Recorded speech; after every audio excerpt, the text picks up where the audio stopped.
Hello guys, this is Rich TV and welcome back to my channel. But if we'll start the devotion guys, I'd like to shout out the following person channel na nagpunta rito at nag-join sa devotional. Una kong i-shout out is yung mga members ko, Heart Ponsalan, Mami Rose Crop, Connie Vlog, then shout out na rin to Yans TV, Ping Bertolpo, Retro Vlog, Diane's Pakadalhin, Jocelyn Custodio, SSC TV of Korea, Honey Love, Michael Aborita, Bernadette Haro, Vin Lawrence Chongko, Friends Shendog, Kim Sari Incason, Mary Jane Espares, Ronald Amihana, Hershey's Emijas, Kyle Dawajas, Tain Dimali, Hilya Rosaroso, Trexie Claire, Ashley Moreno, Andrea Oxinia, Felix Dopo, Alan Chan Llagas, Leah Alcolar, Nicole Salceda, Judy Lynn Buenafe, Dale Ramos, Lirian Lobitos, Dominic Daomar, Kim Lago, Carl Valientes, and Sunshine Morga. Shoutout na rin sa mga hindi nakinig,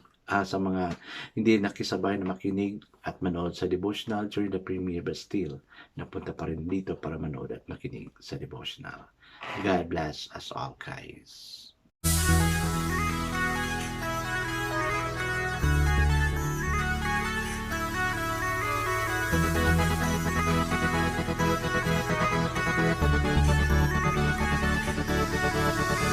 Rich TV, where you heard it, number one is on the top. Good advice is they'll never stop. Rich TV, where you heard it, number one is on the top. Good advice is they'll never stop. Days more to go guys at June na naman, panibagong buwan na naman, no? So, malapit na tayo mag-enjoy sa vacation natin. Ako excited na ako no, to spend again my time sa family ng sister ko sa Cagayan de Oro. No? Kaya I'm so excited na I can stay longer with her sa family niya. So congratulations sa mga mag-graduate na mga estudyante no? Sa Humes Noble, Humes Kind, and even sa Gus Temperance na laging andito para mag-subaybay sa devotional ni Rich TV. Guys, I'm really praying for you. And even to those my friends na mga YouTuber din, no? Sa Team Kigwas, Team Kayangs, Team ano yon? Party Pips, Team Isay, and Team Tuldok. Ang dami ko kasing team na sinalihan. So, God bless us all. I am really praying earnestly for you. Hindi ko kayo makakalimutan. And hoping sa mga estudyante na do gagraduate na sila, still, they will come and join the devotional. I guess let's now proceed to our devotional. Let's open our Bible to Luke chapter 9, verses 1 to 9. What I'm reading is about Jesus sends out the 12. Still guys, I'm using the devotion study Bible because the words used is so simplified na maintindihan talaga natin. Okay, the word of the Lord in Luke chapter 9, verse 1 to 9 says, when Jesus had called the 12 together, he gave them power and authority to drive out all demons and to cure diseases.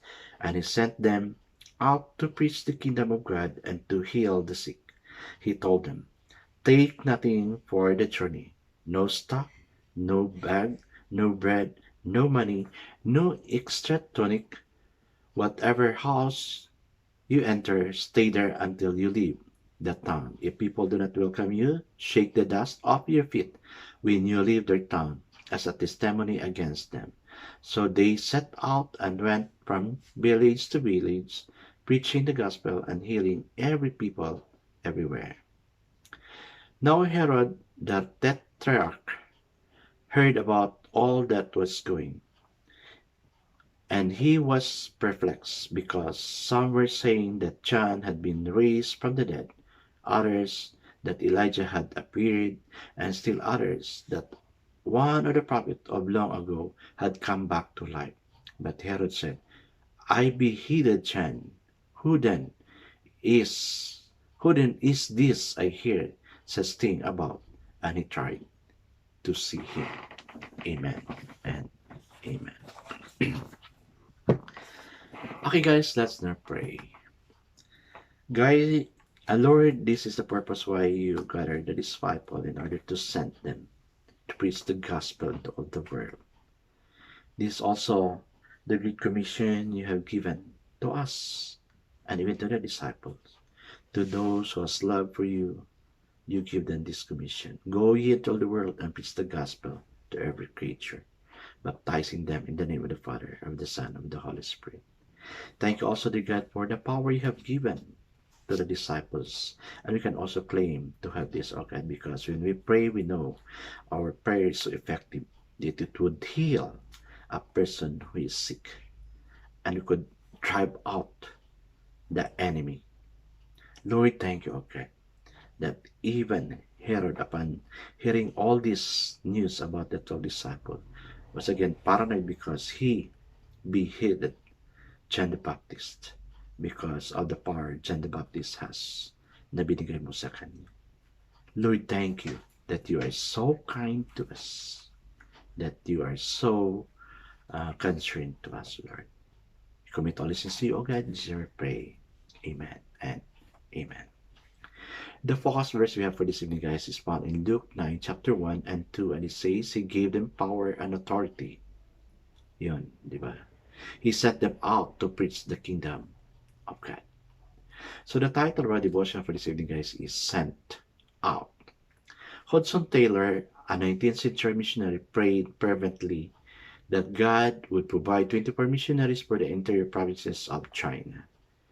But he worried about the men and women who would be venturing into areas hostile to foreigners and the gospel. He had doubts about undertaking and its long-term effect. One day, however, God spoke to Taylor. The Lord conquered my unbelief, he said. I told him that all responsibility as to the issues and consequences must rest with him, that as his servant it was mine to obey. The pioneering work in China eventually became the Overseas Missionary Fellowship, a mission organized that focuses on East Asia. In today's passage, we see that when it comes to sharing the gospel, our responsibility is to obey and follow God's leading. The disciples were sent out by Jesus' power and authority. It was He who gave them specific tasks to do. So binasa natin sa verse 2. Their mission was His, not theirs. And even the daily needs would be dependent on God's provision, as what we have read in verse 3. The disciples obeyed Jesus. So binasa natin sa verse 6. Many times we feel inadequate and afraid about telling others about God. Let's remember that we need to rely on and obey Him. Let's seek His leading and depend on His resources and strength. Amen and amen. Yes, guys, it's so hard to share God's word. Ako marami akong experience sa mga ganyan. Even dito, no? Kaya papasalamat ako sa mga regular na pumupunta dito, no? Kaya hindi ko talaga matiis na hindi mag-pray para sa inyo kasi you're so faithful, no? Nandito, laging andito nakikinig sa word ni Lord. And sana, no, sa mga estudyante ko na faithful, may isa dyan na I really found it faithful kasi almost every day andito siya, no? Nag-chat ako sa kanya. Sabi niya, kasi gusto ko siyang bigyan ng load. Then, sabi niya, Sir, with or without the load, I will join your devotion. And I really was touched about it. I am praying for you, Langga, no? Anak, just continue. Alam ko kung sino ka kasi ikaw na yung nakatanggap ng text na ganyan, no?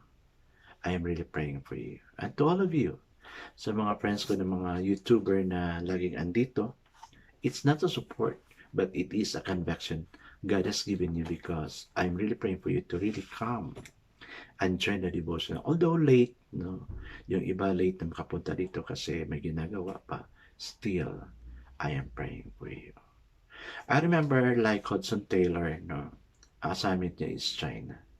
The first time I was called to be a missionary is yung assignment ko is Russia. So I studied everything about Russia, the culture, the language, the food, and everything. But hindi pala sa Russia ako pinadala. I was sent to Amsterdam, no, to the Netherlands. And I praise God na hindi lang doon ako nakapag-ano, but I also was able to share God's word sa Germany, no? Although marami ako napuntahan doon sa Europe, no? But that's part of being a missionary. Kaya being a missionary, still I can control myself and sharing God's word. So, kaya since the pandemic, Rich TV was created. And that was the start of my sharing here sa YouTube, sa Rich TV.